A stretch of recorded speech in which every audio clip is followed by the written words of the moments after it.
এমন বহু মহিলা আছে রে শালুকিয়ায়, জামাই প্রতি মাসে বেতনটা পাইলে জামাইয়ের কাছে এইটা না সেইটা ওইটা না ওইটা আবদার করে, বেশি চাহিদা প্রকাশ করে। প্রতি মাসে বেতন পাইলে একটা থ্রি পিস কিনা লাগে বেডিরে আছে এমন। প্রতি মাসে বেতন পাইলে রেস্টুরেন্টে খাওয়াইতে নেওয়া লাগে, প্রতি মাসে বেতন পাইলে কসমেটিকের একটা আইটেম কিনা দেওয়া লাগে, প্রতি মাসে বেতন পাইলে বেডিরে বাপের বাড়ি ছড়ান লাগে। কোন ধর্ম কি বানিয়ে নিলামা? মনে রাখবা, রহমতের নবী বলেন কোন মহিলা তাদের স্বামীর আদেশ ছাড়া বাবার বাড়ি তো যাইতে পারবে না। আর এ বেডি জামাই আদেশ করবো দূরের কথা, জামাই ঘুমে থাকতে বরুরা বাজারটা পুরাটা লইয়া এর ফরাই। কি কথা কন না কেন?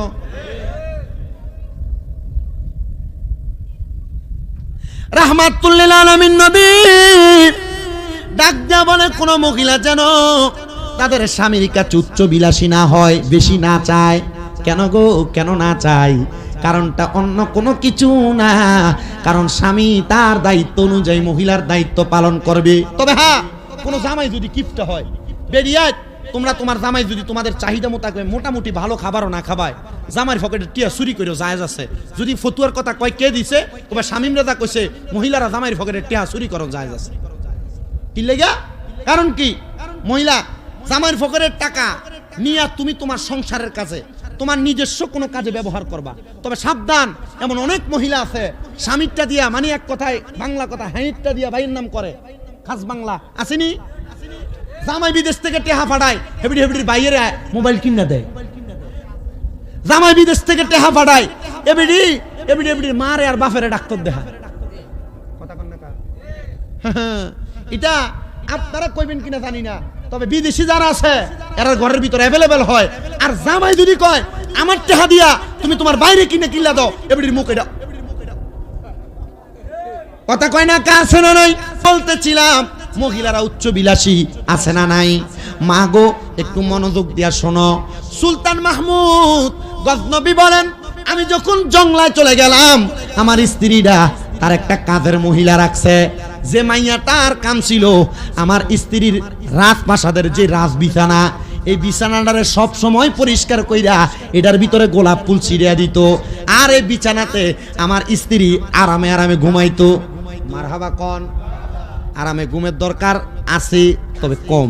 আল্লাহর ওলি যারা কম ঘুমায়, আল্লাহর ওলি যারা কম খায়, আল্লাহর ওলি যারা কম কথা কয়, এরা জামালি, এদের মাঝে জালালি সুরত আসলে মাঝে মাঝে মুরিদদারে ফিডায়, মাঝে মাঝে বিভিন্ন বক্তর ভিতরে বয়স্ক থাকলো ফিডায়। এটার কারণ কি জানুনি বাবা? কারণ আল্লাহর ওলিরা মুরিদদের ভিতরে কোন সময় কোন শয়তানি কাম করে, এরা এদের বেলায়েতের চোখ দিয়া সব দেখতে পায়। কথা কন্যা ঠিক কিনা? এ বাবা মনোযোগ দেন, আরেকদিন সময় পাইলে এই বেলায়েতের চোখের ওয়াশটা করে দিয়া যাব। বাদশার স্ত্রী বলে, আমার দামি বিছানাটার মধ্যে আমি আরামসে ঘুমাইতাম। একদিন ওই স্ত্রী ওই কামের মহিলাটারে রাজপ্রাসাদের সামনে সব প্রজাদেরকে ডাক দিয়া বেত লইয়া আরেকজন প্রজার হাতে চাবুক দিয়া ওই কাজের মহিলাটারে বাইরে আইতেছে। এলাকার মানুষ কয়, এ রানীমা গো, আপনি কেন আপনার বাড়ির কাজের মহিলাটারে এমনি মারতাছেন? রানী মহিলা ডাক দিয়া কয়, আমি যে রাত বিছানায় ঘুমাইতাম, আমার এই মহিলাটা, আমার কাজের লোকটা আমার রাত বিছানার মধ্যে ঘুমাইছে, এজন্য আমি তারে মারি। আর এমন মারছে রে, ওই কাজের মহিলার পুরা চেহারা বায়া বায়া রক্ত পড়ে, মুখ বায়া বায়া রক্ত পড়ে, গাল বায়া বায়া রক্ত পড়ে। এবার মহিলাটা এত রক্তর মাঝখানে হাসতে হাসতে দাঁড়াইয়া গেছে, আর যে দুইজন মারে তারারে ঝারকা দিয়া দুই দিকে ফালাইয়া দিছে। রানী ডাক দিয়া কয়, এ মহিলা, তোমার এমনে মারলো, কিন্তু তুমি কেমন নির্লজ্জ বেলাজা, তোমার কোনো লাজ নাই, তোমার কোনো শরম নাই, তুমি যে তোমার মুখ দিয়ে এমনি হাসতাছো, কারণটা কি? মহিলা ডাক দিয়া কয়, এ রানীমা, আপনি যে আমারে মারতাছেন কারণ কি? বলে, কারণ হইল আমার রাত বিছানার মধ্যে তুমি ঘুমাইছ। মহিলা হাসে আর ডাক দিয়া কয়, গো রানীমা, আমি সামান্য সময়ে আপনার রাত বিছানাতে ঘুমানোর কারণে আপনি আমারে এমন ভাবে মারতাছেন। এ রানীমা, একবার চিন্তা করছেননি এই রাত বিছানাতে আপনি কয় বছর ঘুমান? অল্প কিছুক্ষণ কামের মহিলা রাত বিছানাতে ঘুমাইছে। কুকুররে মানুষ এভাবে ফিটায় না, এই মহিলা কাজের লোককে যেমনি ফিটাইছে। মহিলার রক্ত পড়তেছে, ডাক দিয়ে কয়, এই রানীমা এমনিতে মানলেন অল্প কিছুক্ষণ রাত বিছানাতে ঘুমানোর কারণে। আপনার কাছে আমার প্রশ্ন, আমি তো অল্প কিছুক্ষণ ঘুমাইছি, আপনি যে সারা জীবন ঘুমান, আপনি চিন্তা করেন ফেরেশতারা আপনারে কি ফিডাইব। রানীমা স্তব্ধ হয়ে গেলেন, ডাক দিয়া কই, ও এলাকার মানুষ, রাজপ্রাসাদ আমার দরকার নাই, সম্পদ আমার দরকার নাই, রাজার রানীত্ব আমার দরকার নাই, যা যা যা আজকে থেকে রাজপ্রাসাদের দায়িত্ব ছেড়ে দিলাম, আরেক কাজের মহিলারে আমি আমার এই বাদশাহীর দায়িত্ব সব দান করে দিলাম।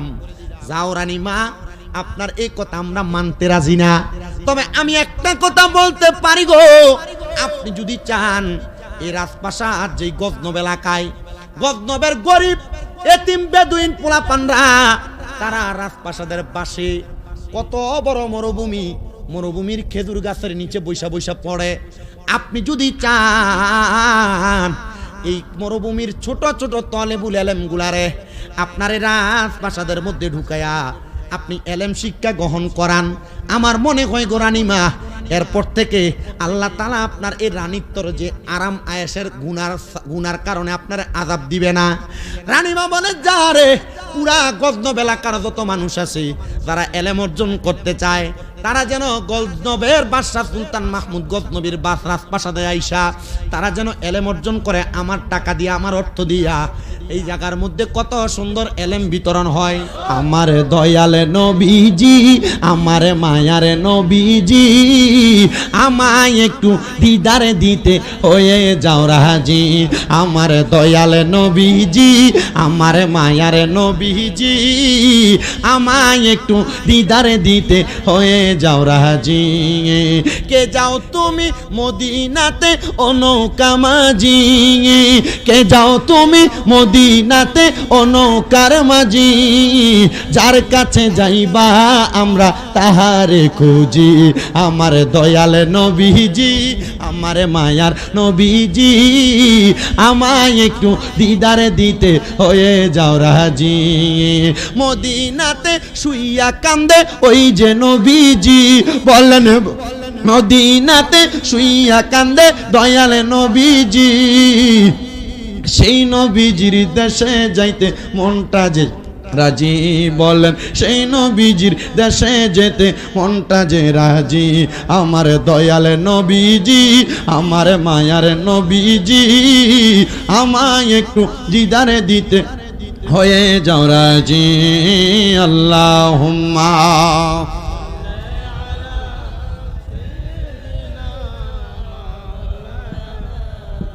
মুহাম্মাদ ওয়া আলা আলি সাইয়্যিদিনা।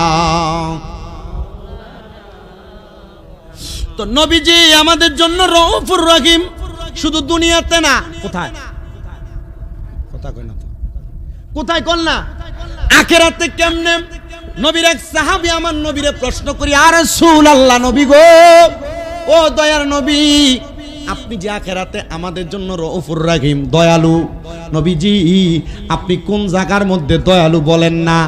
আমার নবী বলেন কবরে, আমার নবী বলেন হাসরে, আমার নবী বলেন মিজানে, আমার নবী বলেন ফুলসেরাতে।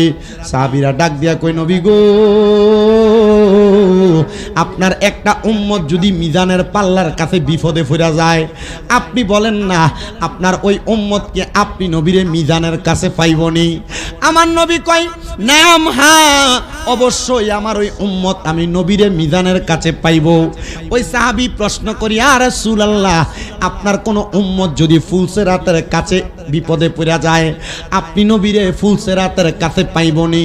আমার নবী কয়, হ্যাঁ পাইব। ইয়া রাসূলুল্লাহ, এবার আপনি বলেন না আপনার কোন উম্মত যদি হাউজের কাছে বিপদে পড়ে যায়, আপনি নবীরে হাউজের কাছে পাইবনি গো নবী? আমার নবী ডাক দিয়া বলতেছেন, হ্যাঁ পাবে। এবার সাহাবীটা শুনতে পাইলেন বাহিরে যায়া, এক ইহুদি বলতেছে, মুহাম্মদ যে বলে মুহাম্মদের তিন উম্মত তিন জায়গায় বিপদে পড়লে মুহাম্মদ তিনও জায়গায় থাকবে। মুহাম্মদের এমন কি পাওয়ার, এমন কি যোগ্যতা, যে যোগ্যতা দিয়া তিনি তিন জায়গায় থাকবো। সাহাবী বাহিরে প্রশ্নটা শুই না, আয়েশা ডাক দিয়া কই, ইয়া রাসূলুল্লাহ, ফিদাকা আবি ওয়া উম্মি, আমার মা বাবা আপনার কদমে কুরবান হোক। নবী গো, নবী গো, আপনার আপনার কাছে জানতে চাই, আপনি নবীজি একই সময় যদি তিন জায়গায় তিনটা উম্মত বিপদে পড়ে, আপনি নবীরে কোন জায়গায় পাইব? আমার দয়াল নবী রাহমাতাল লিল আলামিন নবী ডাক দিয়া বলে, আমার সব উম্মত সব বিপদের জায়গায় আমি নবীরে দয়ার বান্দার হিসেবে পাবে। জোরে জোরে কোন সুবহানাল্লাহ। ইয়া রাসূলুল্লাহ, নবী ও নবী গো, কেমনে পাইব আপনারে তিন জায়গার মধ্যে একই একজন নবী?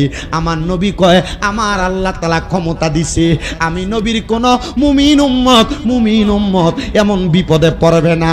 আর যদি বিপদে পড়া যায়, আমি নবী ওই উম্মতকে বাঁচানো ছাড়া বেহেশতে প্রবেশ করব না। জোরে জোরে কোন সুবহানাল্লাহ। এ মুসলমান উম্মতের মুহাম্মদিরা, শোনো রে শোনো, আমার নবী রাহমাতুল লিল আলামিন নবীজি এই ব্যাপারে বড় সুন্দর আরেকটা হাদিসে মুবারাকা বলেন। আমার নবীজি হুনাইনের যুদ্ধের ময়দানে গেছেন। কোন যুদ্ধ? হুনাইনের যুদ্ধ। আমার নবীজি হুনাইনের যুদ্ধের ময়দানে সব সাহাবীরা যুদ্ধ করে গো। যুদ্ধটা যখন একটু বিরতি হয়, আমার নবীর সামনে সব সাহাবায়ে কেরাম বসে রইলেন। আমার নবীজি হঠাৎ করে নবীজির ডান হাতের সাদা আঙ্গুলটা তুইলা ডাক দিয়ে বলতেছে, সে জাহান্নামী, এই ব্যক্তি জাহান্নামী। নবী আমার যখন এই আঙ্গুলটা তুইলা এমন ভাবে বললেন সে জাহান্নামী, আমার নবীজির সাহাবায়ে কেরাম অবাক হয়ে গেলেন। ইয়া রাসূলুল্লাহ, সে তো আমাদের সাথে হুনাইনের ময়দানে যুদ্ধ করতেছে, আপনি কেমনে তারে জাহান্নামী বললেন? আমার নবীজি চুপ করে রইলেন। এবার আবার যুদ্ধ শুরু হয়ে গেছে।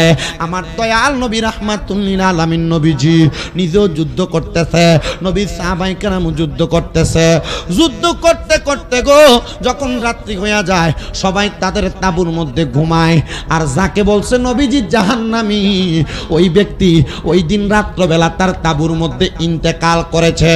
নবীজির কাছে নবীর একজন প্রখ্যাত সাহাবী আয়েশা ডাক দিয়ে বলি, ইয়া রাসূলুল্লাহ, ইয়া হাবিবাল্লাহ, নবী গো, আপনি যাকে জাহান্নামী বলছেন সে তো ইন্তেকাল করছে। ও নবীজি, আমি তো দেখতাম সে মুসলমানের সাথে চলে, মুসলমানের সাথে কাজ করে, আবার আপনার সঙ্গে সে হুনাইনের যুদ্ধে অংশগ্রহণ করেছে। তো আপনি যে তাকে জাহান্নামী বললেন, কারণটা কি? সে তো ইন্তেকাল করেছে, আপনি নবী কি তার জন্য দোয়া করবেন না? এমন টাইমে একজন সাহাবী দৌড়ে আইসা ডাক দিয়ে বলে, ও হুনাইনের যুদ্ধের সাহাবায়ে কেরাম আনসার মুহাজিররা, জানো যেই ব্যক্তি মৃত্যুবরণ করেছে সে তো এমনে মারা যায় নাই। বলে কেমনে মারা গেছে? বলে সেই ব্যক্তি কেমনে মারা গেছে জানো? সে যখন গতকালকে যুদ্ধ করেছে, তার গর্দানটার ভিতরে একটা আঘাত পড়ছে, তরবারির আঘাত, তার হাতের মধ্যে একটা তরবারির আঘাত পড়ছে, তার মাথাটার মধ্যে একটা আঘাত লাগছে। এই জখমগুলার কষ্ট ওই ব্যক্তি সহ্য করতে পারে নাই। সহ্য না করতে পাইরা সে তার এই তরবারি দিয়া তার গলাতে ছুরি চালাইয়া দিতে, মানে আত্মহত্যা করছে।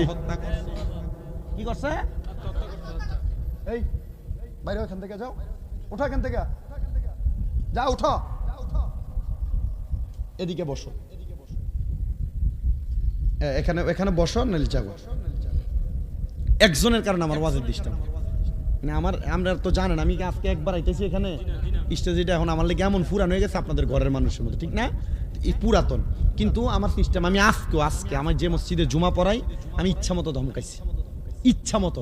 আমি কইছি আপনারা 100 টাকা, 50 টাকা, 200, 500 টাকা হাদিয়া দেওয়ার লেগা মুসল্লি 4 জন দিয়ে সামনে আসেন, আপনি এগুলা কইরেন না। আমার এমন 200-500 টাকা হাদিয়া না পাইলে আমার কিছু হবে না, কিছু হবে না। আপনার তাবারুক নিয়ে আসবেন, যেখানে আইসা জায়গা পাবেন তাবারুক নিয়ে ওইখানে বসে যাবেন, সামনে আসা নিশা। ডাইরেক্ট বলে দিস, কথা কি বুঝতে পারছেন? ডাইরেক্ট বলছি। তো একটা আছে ফাগলা, ওই আমার যে মসজিদে নামাজ পড়াই, এটাতে ফাগলা খুব ফাগলামি করে, মোটামুটি মসজিদের খেদমত করে। ছোট্ট একটা মসজিদ, আমরা 4 জনই মসজিদে হুজুর, আমি জুমা পড়াই, আরেকজন আছে উনি এটা ওয়াক্তিয়া পড়ায়, আরেকজন আছে মুয়াজ্জিন সাহেব, আর এই পাগলাটা পরিষ্কার করে আর মাঝে মাঝে আযান দেয়, রমজান মাসে একটু খেদমত করে। তো এটা একটু সেইটা গেলে মোটামুটি হুজুরও ছানা লুঙ্গি আলগি দিয়ে গালাগালি করে, এমন পাগল আর কি, কথা বুঝতে পারছেন তো? একটু বেশি পাগল। তা আমি সেইটা ওই যে আমার লগের যে মিডিয়াম্যান আছে গোলাম মৌলা, আমি কিতা করছি, আমি কইছি তোর এই আড়া দে, এই কি কয়, এই ক্যামেরার স্ট্যান্ডটা দিই। তো স্ট্যান্ডটা তো হাতে লইছি, একবারে শীত হয়ে আমি বসেছি, আমি মসজিদের সামনের ভিতরে আমার ইচ্ছা মতো কথা কইছে। আমি মুয়াজ্জিনে জিগেলাম, কারে ক, আরেকজন রেডি আমনের কইতাছে। ওই যে মসজিদে কইলাম, কারণ তাবারুক লইয়া দেখবেন মসজিদ সব এলাকার ভিতরে দেখবেন তাবারুক আর ওই মসজিদের কালেকশনে টেহা লইয়া সব এলাকার ভিতরে দুই একটা থাহে, ইমাম সব খুতবা দেরি বক বক বক আসেনি। ডাক দিলে উল্টে ধরে। আল্লাহ এগুলা থেকে আমাদেরকে হেফাজত করুন। আমরা আস্তে আমিন কোন আর জোরে কোন আমিন না, আমরা আমিনের নমুনা বোঝা যায় শালুক্য এগুলা নাই, আসেনি সব মসজিদে সব এলাকায় আছে। আল্লাহ এগুলা থেকে আমাদেরকে হেফাজত করেন, পড়েন আমিন। আস্তে কইছে আমিন, আরো জোরে কোন আমিন। আমার বাবাজিরা বন্ধুরা, ওই ব্যক্তি আইসা ডাক দিয়ে কই আর রাসূলুল্লাহ সে তো মরে নাই, সে কষ্ট আর জখম সহ্য করতে না পাইরা কি করছে, নিজের গলায় নিজে ছুরি চালাইছে। এটা হলো আত্মহত্যা। কি আত্মহত্যা? আমার দয়াল নবী রাহমাতাল লিল আলামিন নবী, মদিনার তাজদার নবী ডাক দিয়া বলেন, দুনিয়ার কোন মানুষ যদি আত্মহত্যা করে, দুনিয়ার কোন মানুষ যদি আত্মহত্যা করে, তাহলে সে মানুষ জাহান্নামী। জোরে কোন সে মানুষ জাহান্নামী। ইয়া রাসূলুল্লাহ কেমন জাহান্নামী? নবী আমার বলেন, কোন মানুষ যদি বিষ পান করে আত্মহত্যা করে, ও বাবা বিষ পান করে আত্মহত্যা সোনার বাংলাদেশে আছে না নাই? স্বামী স্ত্রীর সাথে রাগ কইরা, স্ত্রী স্বামীর সাথে রাগ কইরা, প্রেমিক প্রেমিকার সাথে রাগ কইরা, আবার অনেক মানুষ ঋণের টেনশনে পইরা, অনেক মানুষ এলাকার প্রভাবিত হইয়া ফাঁসি দিয়া ফেলে, দেয় কি দেয় না, অনেকে নিজে তরবারি দিয়া ছুরি দিয়ে আঘাত করে নিজেকে শেষ করে দেওয়ার জন্য। নবী আমার বড় সুন্দর একটা হাদিস, মনোযোগ। নবী আমার রহমতের নবী, মদিনার সরদার তাজেদারে মদিনা নবী বলেন, যদি কোনো মানুষ বিষ পান করে ইন্তেকাল করে, বিষ পান করে আত্মহত্যা করে, ওই মানুষ জাহান্নামী। জাহান্নামে সে কেমনে থাকবে জানো? ইয়া রাসূলুল্লাহ কেমনে থাকবে? বলে বিষ পান যেই বোতলটার মধ্যে করে করছে, ওই বোতলটা তার হাতে থাকবে জাহান্নামের মধ্যে, সে জাহান্নামের আগুনে জ্বলবে, আর ওই বিষের বোতল থেকে সে বিষ পান করবে। সব মানুষ হাসরবাসী তারা এই অবস্থায় দেখবে। কোন মানুষ যদি ফাঁসি দিয়া ইন্তেকাল করে, ফাঁসি দিয়া আত্মহত্যা করে, তাহলে ওই মানুষ জাহান্নামে যাবে তো যাবে, জাহান্নামের মধ্যে এমন গলার মধ্যে ফাঁসির মধ্যে ঝুলানো অবস্থায় থাকবে। আর কোন মানুষ যদি লোহা দ্বারা আঘাতপ্রাপ্ত হয়ে মারা যায়, মানে ট্রেনের মধ্যে দেয়া ঝাঁপ দেয়, গাড়ির সামনে দেয়া ঝাঁপ দেয়, অথবা তরবারি দিয়া তার পেটের মধ্যে ঘাই দেয়, গলার মধ্যে আঘাত করে, আমার নবী বলেন রে দুনিয়ার মানুষ, ওই মানুষটা ইন্তেকালের পরে জাহান্নামের আগুনের মধ্যে জ্বলবে, এবং আগুনের মধ্যে জ্বলতে জ্বলতে সে এমন ভাবে তরবারি দিয়া তার পেটের মধ্যে আঘাত করবে। আমার নবী বলেন, এ সাহাবায়ে কেরাম তোমরা বুঝতে পারছো নি আমি নবী কেন তার জাহান্নামী বলছি? সাহাবীরা অবাক হয়ে গেছে, ইয়া রাসূলুল্লাহ সে যে এমন ভাবে মরবে আপনি কেমনে জানেন?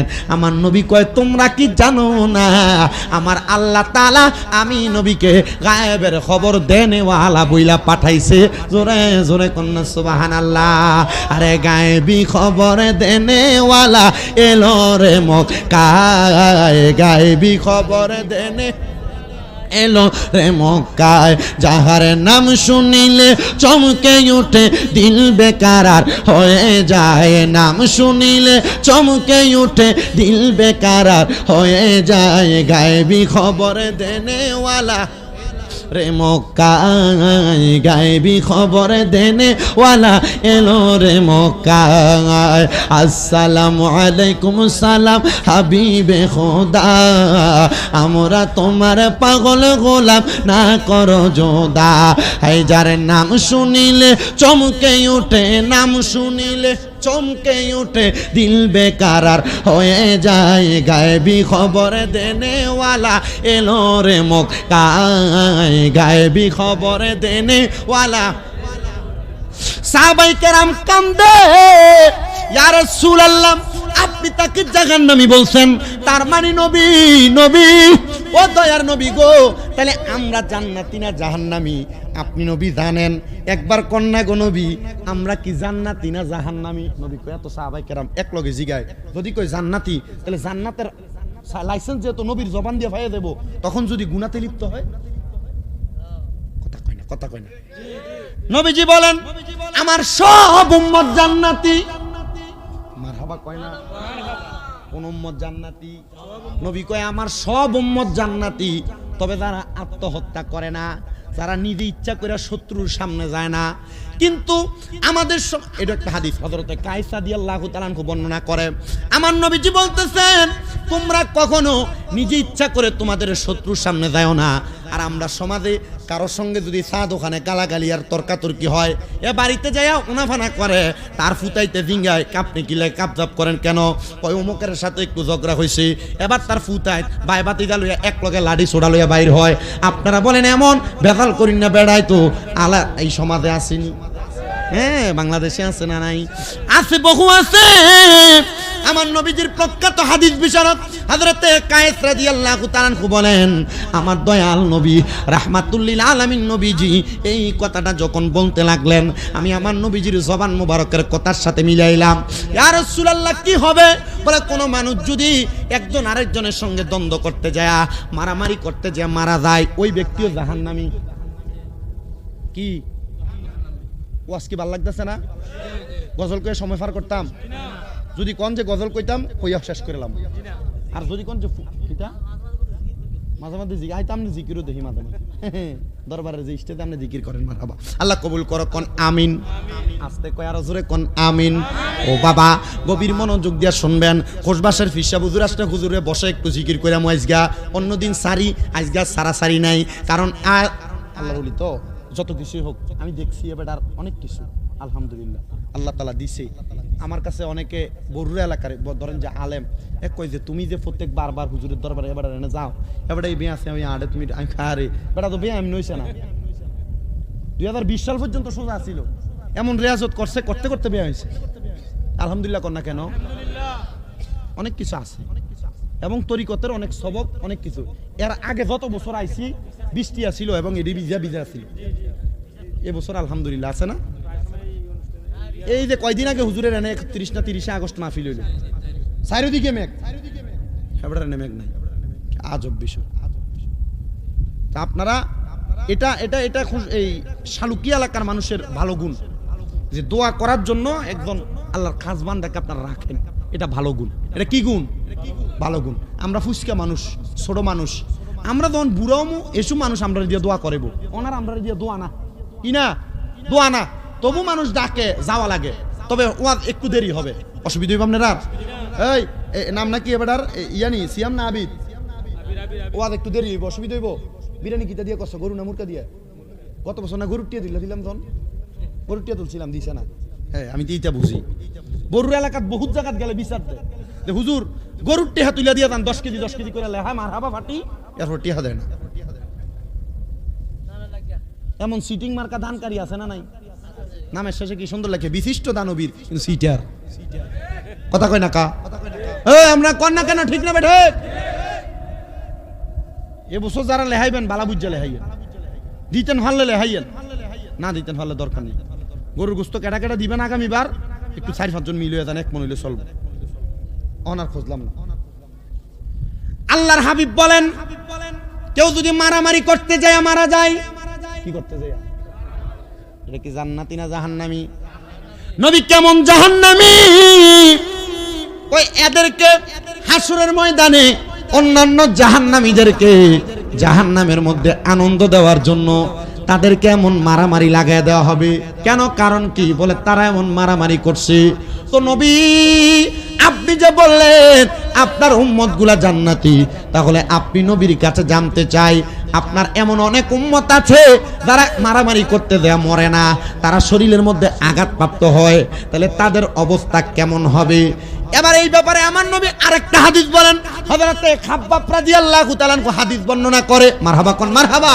হযরতে খাব্বাব রাদিয়াল্লাহু তাআলা আনহু হাদিস বর্ণনা করে, তিনি বলে আমি এবার নবীজির একজন সাহাবীর সামনে গেলাম, আমি যা দেখলাম আগুনের মধ্যে লোহার গরম কইরা তিনি তার শরীরের মধ্যে 7টা দাগ দিছে। 7টা জোরে কোন কয়টা দাগ দিছে?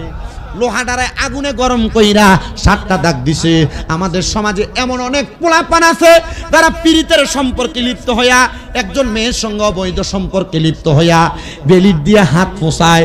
আপনারা কোন এমন বাজে ছেলেও সমাজে বেলের দিয়ে হাত পোষায় না? নাই? এ মায়ের বিয়া না করাইলে ফাঁসি দিয়ালাম এমন ভূত নাই? এমন বিয়া না করাইলে বিষ খাইলাম এমন বাপ মার হুমকি দৈন্য ফুতো নাই আসেনি? আল্লাহর নবীর ওই সাহাবী বলেন আমি যা দেখলাম ওই নবীজির সাহাবী বলতেছেন আমি যা দেখলাম তিনি লোহারে গরম কইরা তার শরীরের মধ্যে ছাপ দিতেছে, 7টা দিছে, 7টা। আমারে বলতেছে আমার বড় কষ্ট হয়, আমার জন্য দোয়া করো। সাহাবী বলেন আমার নবী যদি বলতেন মৃত ব্যক্তির জন্য দোয়া কইরো না, আমি তাইলে তোমার জন্য দোয়া করতাম। নবী নিষেধ করছে, কয় আমি তো জীবিত, তুমি যে আমার লেগে দোয়া করো না।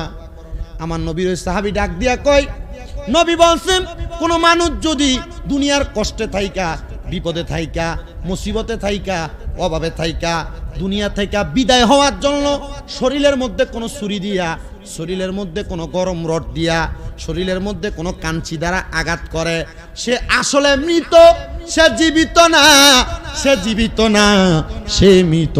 তাহলে আমি তোমার জন্য কেমনে দোয়া করতাম? তুমি মৃত ব্যক্তির জন্য আমার দোয়া করা নিষেধ করে দিছে। নবীর ওই সাহাবীটা ডাক দিয়া কয় ইয়া রাসূলুল্লাহ, ও মায়ার নবী, ও দয়ার নবী, রাহমাতুল্লিল আলামিন নবী, যে আপনার কাছে আবার জানতে চাই, আপনি বলেন না তাহলে জান্নাতে যাইবটা কি? আমার নবী কই যারা দুনিয়াতে এই মরণের কথা চিন্তা কইরা কইরা, কবরের কথা চিন্তা কইরা কইরা আল্লাহর কাছে দোয়া করছে, আল্লাহ আমি মরতে চাই না গো আল্লাহ, আপনি আমারে আমার জন্য যতদিন পর্যন্ত বাইসা থাকা কল্যাণকর মনে হয় ততদিন পর্যন্ত আমারে আপনি দুনিয়াতে বাঁচায়া রাখেন। আল্লাহ যেই দিন আমি মইরা গেলে আমার জন্য কল্যাণ হবে আপনি সেই দিন আমারে মরণ দেন। আল্লাহর নবী কয় কোন মানুষ যদি অভাবের তাড়নার মধ্যে পইরা, কোন মানুষ যদি বিপদের মধ্যে পইরা, কোন মানুষ যদি ঋণগ্রস্ত হইয়া, কোন মানুষ যদি দুনিয়ার কোন মেয়েদের পাল্লাই পইরা সে যদি কয় আল্লাহ কত মানুষরে লইয়া যায় আমারে কি লেগে নেয় না, আল্লাহর নবী কই এই কথাটা বলা কবিরা গুনাহ কয়নি? বহু মহিলারা তাদের স্বামীর ইনকামে লরসর হইলে এ মহিলারা তাদের স্বামীরে কয় কত বেড়া মরে, তুই বেড়া মরস না। আপনারা কন্ত কয়নি? কয়নি?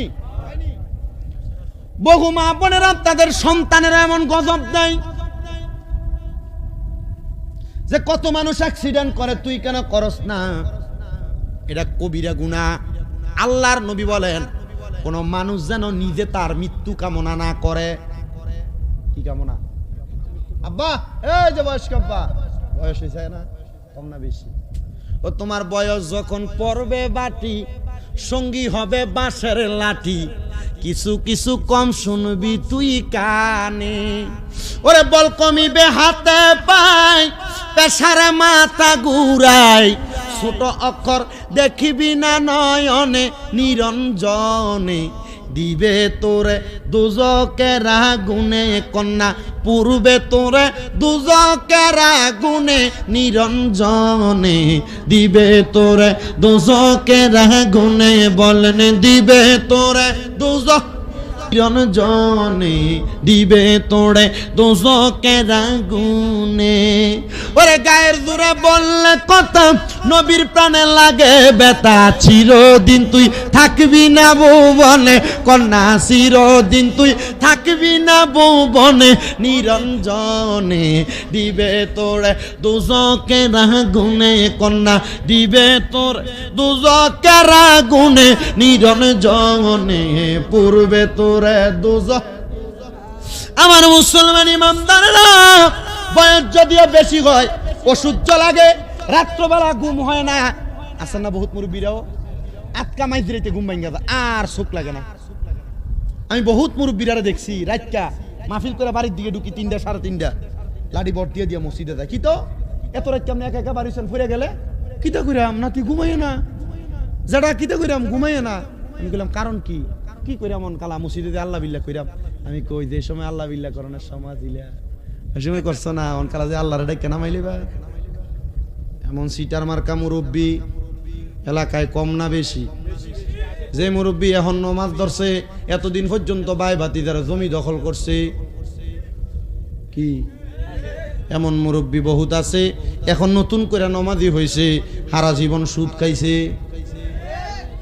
আছে? এই সুদখোরের নাম, এই শালুক এলাকায় যারা সুদে টাকা লাগাও, শুনো, ওয়াজ কিন্তু এখানে না, ওয়াজ ওই বুড়ার কাছে। শুধু যেহেতু সুদের কথাটা আসছে একটু কইয়ে নি। যারা সুদে টাকা লাগাও, যারা সুদ খাও, এ পর্দার অন্তরালের মা, তোমরা যারা বইনের টিহা কইয়া কইয়া মানুষের কাছে সুদে টিহা লাগাও, মনে রাখো গো, এই সুদখোরগুলা কবরে যখন যাবে, আল্লাহর নবী বলেন, আমি যখন মেরাজের মধ্যে গেলাম, যাওয়ার পরে আমি এক জাতের মানুষ দেখছি যাদের পেটগুলা কাল বুয়ুতিন গড়ের মতো দেখা যায়। এর মতো কোরআন শরীফ আছে, হাদিস শরীফ আছে, কাল বুয়ুতিন গড়ের মতো দেখা যায়। সাহাবায়ে কেরাম প্রশ্ন করে, ইয়া রাসূলুল্লাহ, 70 ছিটতে গেলে কালকে সকালে যদি কয় যে শামিমরা তার এত বছর আনস, আর আননের দরকার নাই, লাগতো না দাওয়াত। বরুরার মানুষে দাওয়াত দিতে দিতে এক বছরে মাহফিল করছি 68টা। যে বছর কইছি করতাম না সেই বছর করছি 28টা। যে বছর কইছি আবার একটু কম মাহফিল দাম, এ বছর করছি 32টা। এবছর রাখতে রাখতে দেখি বরুরা থেকে ফোন দিলে আর ডেট খালি নাই। আমি চিন্তা করলাম এগুলা অন্য কোনো কারণ না, এগুলা একমাত্র হক কথা বলার কারণ। কথা কন্যা ঠিক কিনা? কি হবে আলেম সেজে সমাজেতে যদি না হক কথা উচ্চ সুরে না বলিতে? চাকরির ভয় করো যদি ছেড়ে দাও ইমামতি, চাকরির ভয় করো যদি ছেড়ে দাও ইমামতি। কি হবে আল্লাহকে ধোঁকা দিয়ে? কি হবে আল্লাহকে ধোঁকা দিয়ে? কি হবে বেঁচে থেকে? অযথা বিদ্যা শিখে যদি না গড়তে পারো সুদ মুক্ত সমাজ থাকে, কি হবে বেঁচে থেকে? অযথা বিদ্যা শিখে যদি না গড়তে পারো সুদ মুক্ত সমাজটাকে। আর সুদ মুক্ত সমাজ গড়ব কেমনে? কারণ সমাজে দেবেটা হদ্দারি করে, বেড়া সুদখোর। বহু এলাকায় মসজিদের ভিতরে মুসল্লি বালা বানাইবো কেমনে? সভাপতি সুদখোর। বহু এলাকা বালা বানাইবো কেমনে? সেক্রেটারি সুদখোর। আছে না নাই? এলাকার ভিতরে চা দোকানে বয়া বয়া লম্বা লম্বা কথা কয়, আপনি ছায়া দেখবেন বেড়া সুদের টেহা লাগায়, কোনো কাম কাজ করে না।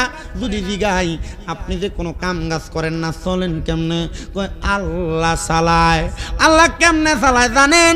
সরকারি চাকরি করছে, অথবা এক কোনা দিয়ে জায়গা বেচা 20-30 লাখ টাকা ব্যাংকে রাখছে। এই সুদরার একটা ডিজিটাল নাম হইল এফডিআর। এফডিআর মানে 10 লাখ টাকা 10 বছরের জন্য রাখতে দিবেন, 10 বছর পরে তার আপনার 20 লাখ ফেরত দিব। এটার নাম হলো এফডিআর, এটার নাম হলো ডিজিটাল সুদ। আপনারা কোন এমন ডিজিটাল সুদ কর সোনার বাংলাদেশে আছে না? না। এবার আসেন বাবা, আরেকটা সুদ না, এই সুদের ওয়াজ বাদ দিয়ে চলবে। আমি ইন্ডিয়া ঢুকতে বেলা এই কোনাটার ভিতরে এক ফলাক, হুজুর বেশি কোনো আবদার নাই, একটু সুদ করে আর কিছু কইয়েন। আমি চিন্তা করছি তেমন আং রয়ে গেছে সুদের টিয়া দিতে দিতে। বয়স স্বর্ণ বন্ধক দিতে সুদের টিয়া দিতে পারে না, এমন বেড়াই তো আছে না নাই? বাপের দিন না বিড়া বেচ চালাইতে সুদের টিয়া দিতে পারে না। আপনারা কোন এমন বেড়াও আছে না নাই? ও বন্ধুরে, আরেকটা সুদ আছে, যে সুদরা আপনার বউ আপনার ফার্ম দিয়া খাওয়ায়। বলে বাবা এ সুদরা কোনটা? এটার একটা ডিজিটাল নাম হইল, ওই নামটা হইল ডিপিএস। আসেনি? বহুত মানুষের তলে তলে এমন ডিপিএস করে রাখছে। বহু বেরিয়ে কব এতদিন পর্যন্ত কোনটা করলাম, আমরা দি তলে তলে ডিপিএস করে রাখছি। এ মাগো, যে ডিপিএসটা করছো ফুতের ভবিষ্যৎ গড়া দিবার লাগিয়া, আমরা ফুতরা বড় হইলে ডিপিএসটা ভাঙ্গিয়া তার একটা বিদেশ ফাড়াইতাম, তার একটা ব্যবসা বাণিজ্য ধরাইতাম। আল্লাহর কসমে ফুতে বাপের বাদ দিত না, হারাম টিয়া দিয়ে ফুতের ব্যবসা ধরাই দিছে, বিদেশ ফাড়াইছে। কইলে কি টাকা ডিপিএস করছে? এই সুদের একটা ডিজিটাল নাম হলো ডিপিএস। কি কথা কন না কা? চিন্তা করেন সুদখোর। তোমরার কথা কয় কুত্তো ইন দেখে কইতাছে, কুত্তো সুদখোরে ঘৃণা করে। আল্লাহ নবী রহমতের নবী কয় এক কুকুর সুদখোর দানামাজি চেহারা ফজরের পরে দেখতো চায় না। কুকুরের সে আসেনি হালুইকা সুদখোর কম না বেশি বছরে? আল্লাহ কবুল করক, আমিন। কিটাও আর আরো জোরে কোন আমিন। আল্লাহ তার থেকে আমরা হেফাজত করো, জোরে কোন আমিন। আমরা সমাজে আরেক জাতের মানুষ আছে, সুদখোরের পক্ষে দোয়ানে বইয়া কথা কয়, এক কাপ চায়ের কাছে বেচা হয়। এই কথা কয় না কেন? হারামখোরের পক্ষে কথা কয়, এক কাপ চায়ের কাছে বেচা হইয়া তার পক্ষে কথা কয়। যে ব্যক্তি অন্যায়কারী এক কাপ চায়ের কাছে বেচা হইয়া অন্যায়কারীর পক্ষে কথা বলে। মনে রাখবা, মনে রাখবা, এমন আদল আর ইনসাফ না করার কারণে আল্লাহর কাঠগড়ার মধ্যে দায়ী হইয়া যাইবা। আমার বাবাজিরাম, আরেক প্রকার সুদ শালুকি এলাকার বিভিন্ন ঘরে আছে। কেমন আছে জানো? বেড়া আগে সুদ লাগাইতো টেহা, এখন আর বেড়া লাগায় না। এবারে যদি কয় কাকা 10,000 টাকা দেখেন না, একটা সপ্তাহ লাগে আসিনি, এবারে কে আমার কাছে নাই তো চাষির কাছে সাগা। চাষির কাছে আইলো কইতে গো কাকা, আমনে না দিলে চাষি তো পায় না। তার বইনে দিছিল সাইল্লা দিবার লাগিয়া। আপনারা কোন এমন জাতের বাংলা সুদ করো আছে না? না এবারে বইনে দিছে সাইল্লা দিবার লাগিয়া। হ্যাঁ, চল তো হারে না, এলাকে দিছে সাইডা দেখি আসিনি। বেরিয়ে থেকে বেরিয়ে আমরা রগ রেশাদ ধরে লাইছি।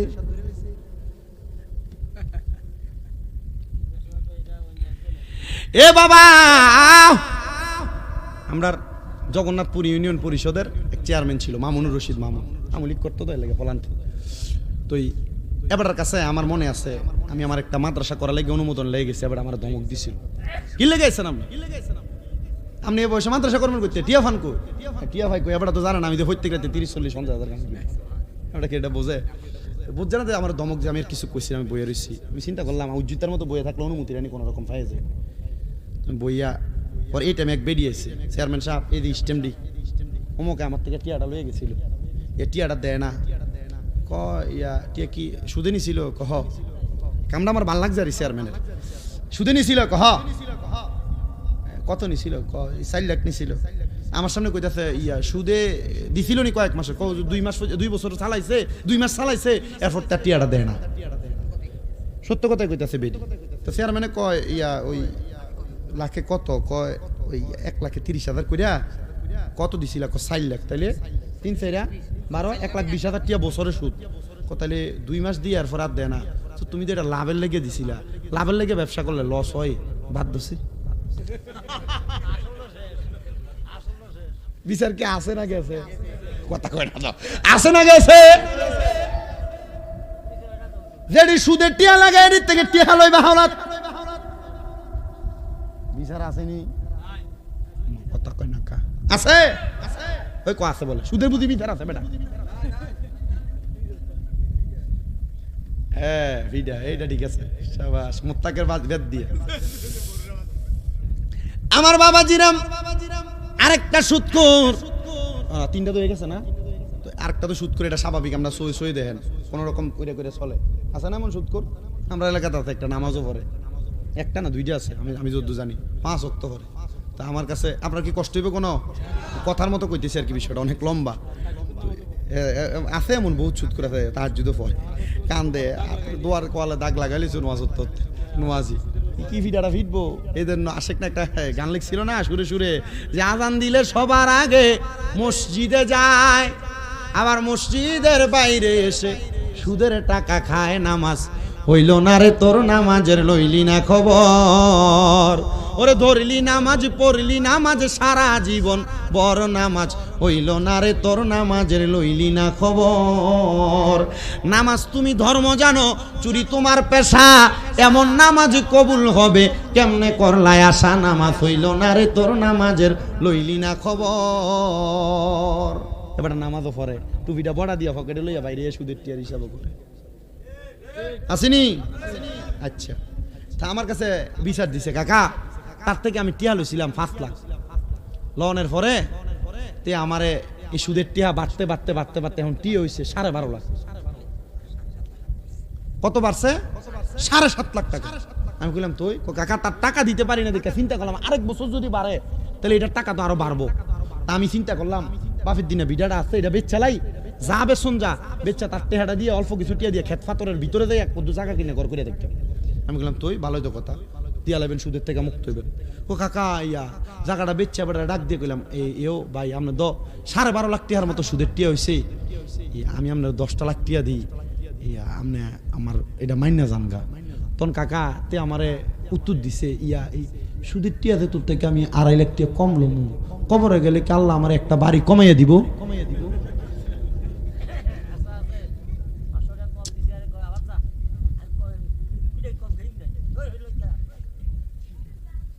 সুদ খেলে গুনাহ হবে সুদ খেলে কবরে জ্বলবে সুদ খাইলে কবরে সাপে কামড়াইব এটা জানার পরেও সুদ খায় আপনারা বলেন এমন ফাসেক এমন হারামখোর এলাকায় আছে না না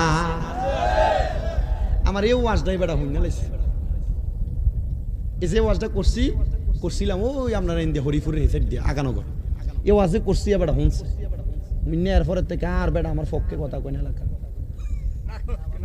তা আমার পক্ষে কথা বললে কি হবে না বললে কি হবে এমন 2-3টা সুদখোর কিনার মতো ক্ষমতা আল্লাহ শামীম রেজারে দিছে আমি কইছি এলাকার ফলাইন এক থাকবি 67টা ফোলা পাইল এলাকায় হিলফুল ফজল সংগঠন খুলছি আমি কইছি এই এলাকার পোলাপান এলাকার কোনো মুরব্বিও যদি বেইনসাফ কাম করে রাস্তার দাঁড় করে জিংলা দিয়া বাইরামু বেইনসাফ কাজ সমাজে চলতে দিতাম না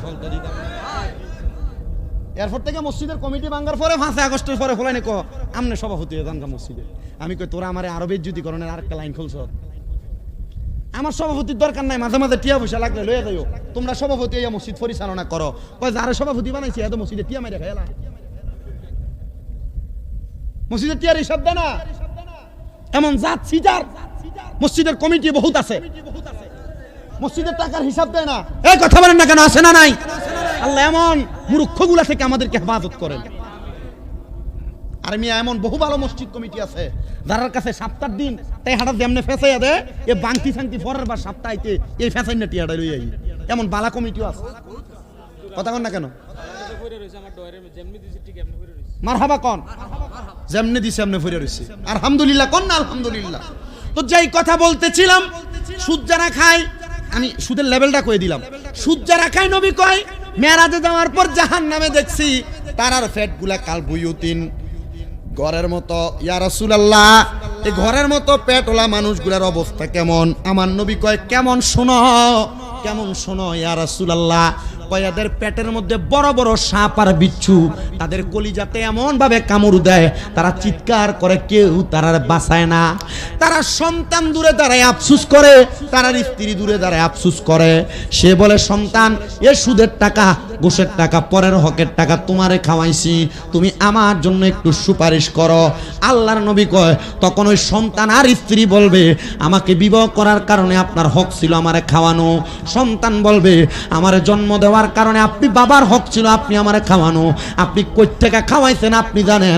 হারাম খাওয়াইলে আপনি জবাব দিবেন হালাল খাওয়াইলে আপনি আল্লাহর কাছ থেকে পুরস্কার পাবেন আমার দেখার বিষয় না আপনার সন্তান তখন আপনার অস্বীকার করবে এ সুদখোরেরা কোন ফুতের মানুষ করবার লেগে সুদের টাকা খাও তোমার ফুতে তো তোমার বাপ বলে স্বীকার করতো না এ সুদখোর মহিলারা কোন মাইয়ারে ভালো বিয়া দেওয়ার লাগা সুদে টাকা লাগাও ওই মাইয়া তো তুমি বেডিরে মা কইয়া স্বীকার করতো না এবার আপনারা বলেন এমন সুদার ঘোষ এমন হারাম ত্যাগ করার দরকার এ জোরে বলেন দরকার আছে না নাই এ বাবা কোন দিকে ওয়াজটা ছিল একটু মনোযোগ দিয়ে শোনার চেষ্টা করবেন রাহমাতাল লিল আলামিন নবীজি কয় জায়গার মধ্যে কয় সময় থাকবে কেমনে থাকবো ক্ষমতা দিছে কি নবীরে ক্ষমতা আছে না নাই আল্লাহ ক্ষমতা দিছে আমরার কষ্ট অসুবিধা আছে ওয়াজটা তো এখানে ছিল মনে হয় না তো বাবাজিরা আমার এ নবীর উম্মত ধারাবাহিকভাবে কথাগুলো বলতে চাই আমি আপনাদের কাছে ডাইনে বামে যাচ্ছি একটু মনোযোগ দেন আল্লাহর হাবিব মুহাম্মাদুর রাসূলুল্লাহ সাল্লাল্লাহু আলাইহি ওয়াসাল্লাম নবী আমার আরেকটা জায়গার মধ্যে আরেকটা হাদিস বড় সুন্দর করে বলেছেন কিন্তু দুনিয়ার মানুষ তারা আরামায়েশ পায়া সুখের সংসার টাকা পয়সা পায়া তারা আরামসে ঘুমায় টাকা পয়সার মালিক আগে যে স্টিলের খাটে ঘুমাইতো এটা আর ভাল লাগে না একটা 81 কাঠ একটা সেগুন কাঠ দিয়া 1,20,000 টাকা দিয়ে একটা খাট বানাইনি অসুবিধা নাই বাবা আপনার টাকার অভাব নাই রে টাকার অভাব নাই সম্পদের অভাব নাই দামি বিছানায় ঘুমানিটা নিয়ে আমার কোনো দ্বন্দ্ব নাই তো আমার দ্বন্দ্ব কোন জায়গায় আমি চাই না শালুকিয়ার কোনো মানুষ জাহান্নামে যাক শালুকিয়ার কোনো মানুষ দোজকে যাক। এ মুসলমান ইমামদার হযরত বাদশাহ সুলতান মাহমুদ গজনবী রহমতুল্লাহ আলাইহি উনি ওনার বাদশাহী ছাইরা দিয়ে উনি চলে গেছেন জংলায়। উনি ডাক দিয়া বলেন, আমার স্ত্রীকে আমি বারবার আদেশ করছি, বউ গো বউ আও না গো, এই দুনিয়ার বাদশাহী আমরার বালা লাগে না, আমরার কবরের কথা স্মরণ করার দরকার, চলো না গো আমরা জংলাতে যাইয়া আল্লাহ তাআলা আর একা একা ইবাদত করি।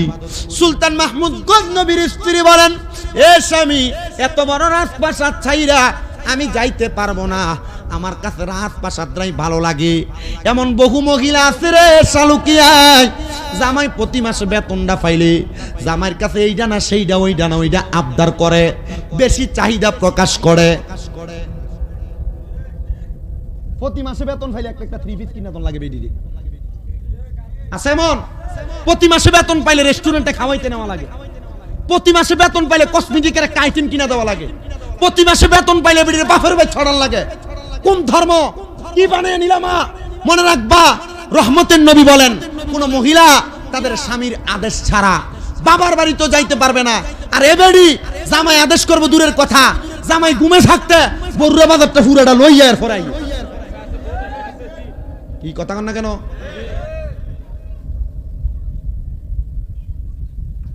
রাহমাতুল্লিল আলামিন নবী ডাক দিয়া বলে, কোন মহিলা যেন তাদের স্বামীর কাছে উচ্চ বিলাসী না হয়, বেশি না চায়। কেন গো, কেন না চাই? কারণটা অন্য কোনো কিছু না, কারণ স্বামী তার দায়িত্ব অনুযায়ী মহিলার দায়িত্ব পালন করবে। তবে হ্যাঁ, কোন জামাই যদি কিফট হয়, বেরিয়ায় তোমরা তোমার জামাই যদি তোমাদের চাহিদা মোতাবেক মোটামুটি ভালো খাবারও না খাবায়, জামাইয়ের পকেটে টিয়া চুরি করেও জায়েজ আছে। যদি ফতুয়ার কথা কয় কে দিছে, কবে শামীম রাজা কইছে মহিলারা জামাইয়ের পকেটে টিয়া চুরি করো জায়েজ আছে। কি লাগা? কারণ কি? মহিলা জামাইয়ের পকেটের টাকা নিয়ে তুমি তোমার সংসারের কাজে, তোমার নিজস্ব কোনো কাজে ব্যবহার করবা। তবে সাবধান, এমন অনেক মহিলা আছে স্বামীরটা দিয়া, মানে এক কথায় বাংলা কথা হ্যাঁটটা দিয়া ভাইয়ের নাম করে, খাস বাংলা আসেনি? জামাই বিদেশ থেকে টেহা পাঠায়, হেবিডি হেবিডির বাইরে মোবাইল কিনা দেয়। জামাই বিদেশ থেকে টেহা পাঠায়, এবিডি এবিডি এবিডির মারে আর বাপেরে ডাক্তার দেখা। কথা কন না কা? এটা আপনারা কইবেন কিনা জানি না, তবে বিদেশি যারা আছে এরা ঘরের ভিতরে অ্যাভেলেবেল হয়। আর জামাই যদি কয় আমার টেহা দিয়া তুমি তোমার বাইরে কিনে কিলা দাও, এবিডির মুখ এটা। কথা কয় না কা? আছে না নাই? ওই দূরে কোন আছে না নাই? নারে তাকবীর, শব্দ নারে রিসালাত, নারে গাউসিয়া, পবিত্র ঈদে মিলাদুন নবী হযরতুল আল্লামা শামসুল আরিফিন খুশবাসী পিতা হুজুরের আগমন, শালুকিয়াবাসীর পক্ষ থেকে, শালুকিয়াবাসীর পক্ষ থেকে জোরে কোন মারহাবা। খুশবাসী চান হয় না যে বদনাম, শামসুল আরিফিন চান হয় না যে বদনাম। আমরা আল্লাহ রাসূল পাইতে আমি বায়াত হইলাম কন্যা, আল্লাহ রাসূল পাইতে আমি বায়াত হইলাম। মুর্শিদ চান হয় না যে বদনাম, মুর্শিদ চান হয় না যে বদনাম। আরে তরিকতের আমল করে কত বাই গেল উপরে গো, আমায় রাইখো শুনো জরে আমার আমল নাই। মুর্শিদ চান হয় না যে বদনাম, খুশবাসী চান হয় না যে বদনাম। জোরে কোন মারহাবা। বাজান আমার ওয়াজ কইরা আজকে কলম হচ্ছে না, আর কুদ্দুর ওয়াজ বাহি, একটু সময় যদি দেন আপনি বইয়েন তাহলে ওয়াজ বাহিটা কইরা। হ্যাঁ বইয়েন আপনি একটু সময় শুধু, আমি সাইয়া লইতাছি, কিন্তু আপনারা কষ্ট করেন না। হুজুরের মুরিদ যারা আছেন এরাও রাগ করানোর দরকার নাই। আমরা বাপফুতের কারবার, এটা তলে তলে চলবো, শাসন যাইব ঘরে। মারহাবা কোন আস্তে কই সারা জোরে কোন মারহাবা। তো যেই কথা বলতেছিলাম, মহিলারা উচ্চ বিলাসী আছে না নাই? মা গো একটু মনোযোগ দিয়া শোনো। সুলতান মাহমুদ গজনবী বলেন, আমি যখন জংলায় চলে গেলাম, আমার স্ত্রীরা তার একটা কাজের মহিলা রাখছে, যে মাইয়াটার কাম ছিল আমার স্ত্রীর রাজপ্রাসাদের যে রাজ বিছানা, এই বিছানাটারে সব সময় পরিষ্কার কইরা এটার ভিতরে গোলাপ ফুল ছিড়িয়া দিত, আর এই বিছানাতে আমার স্ত্রী আরামে আরামে ঘুমাইতো। মারহাবা কোন? আরামে ঘুমের দরকার আছে, তবে কম।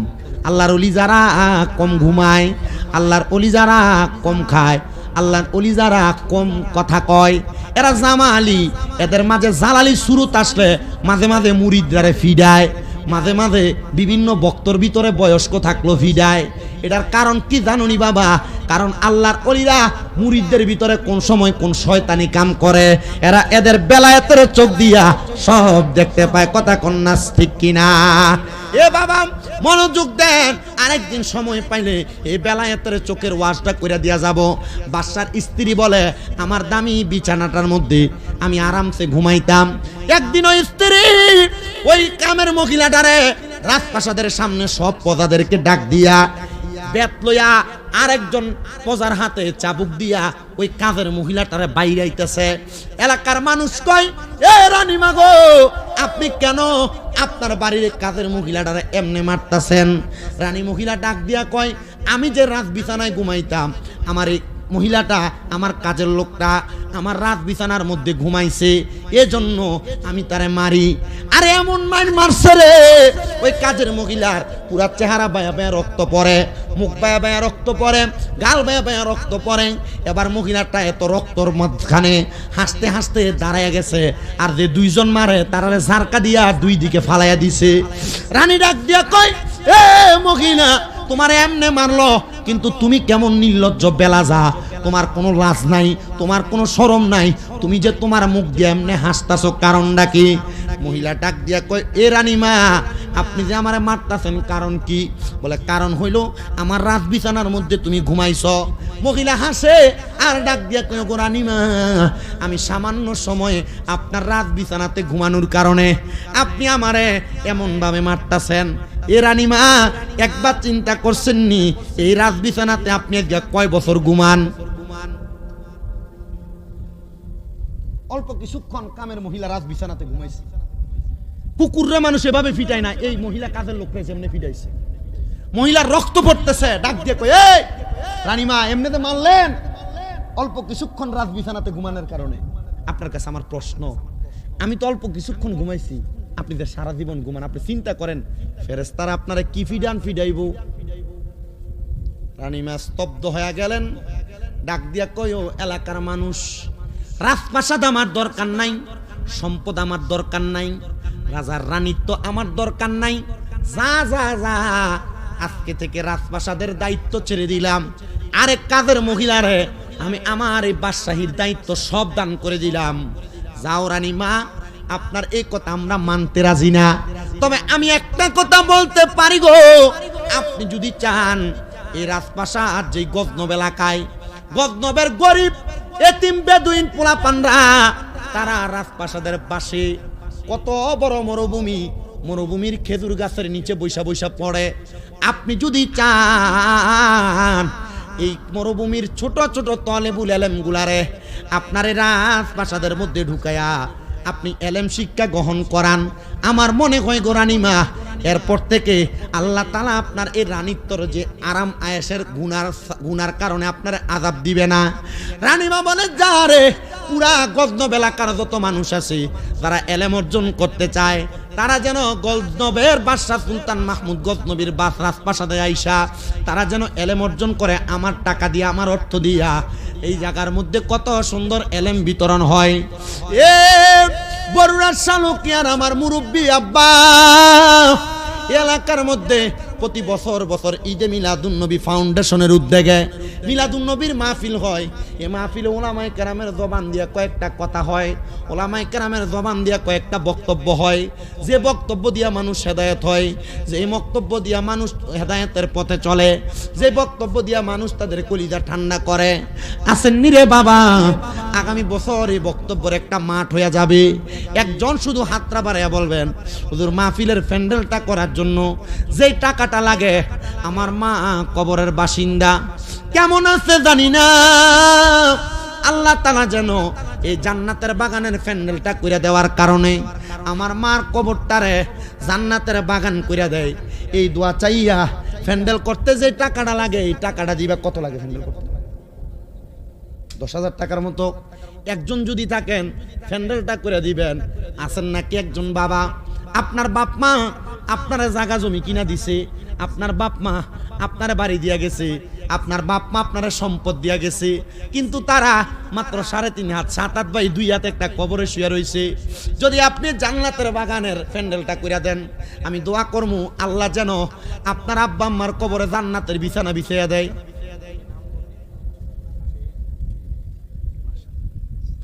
নারায়ে তাকবীর, নারায়ে রিসালাত। আল্লাহ কবুল করে মঞ্জুর করো। তোমার একজন বান্দা নাম গোপন রাখছে, গোপনে গোপনে মাহফিলের প্যান্ডেলের টাকাটা করে জমা। আল্লাহ তুমি তার গোপনে গোপনে সব গুনাহ কইরো ক্ষমা। আল্লাহ তুমি তার বংশের কবর আযাব মাফ করো। কামাই রুজিতে বরকত দাও, হায়াতে বরকত দাও, রিজিকে বরকত দাও। ও বাবা, প্রতি বছর মাইকে ওলামায়ে কেরামে মাইকগুলা দিয়ে ওয়াজ করে, এ বাবদ কত লিতাম? কত দাহাই এতটি আনেন শরীফ ভাই?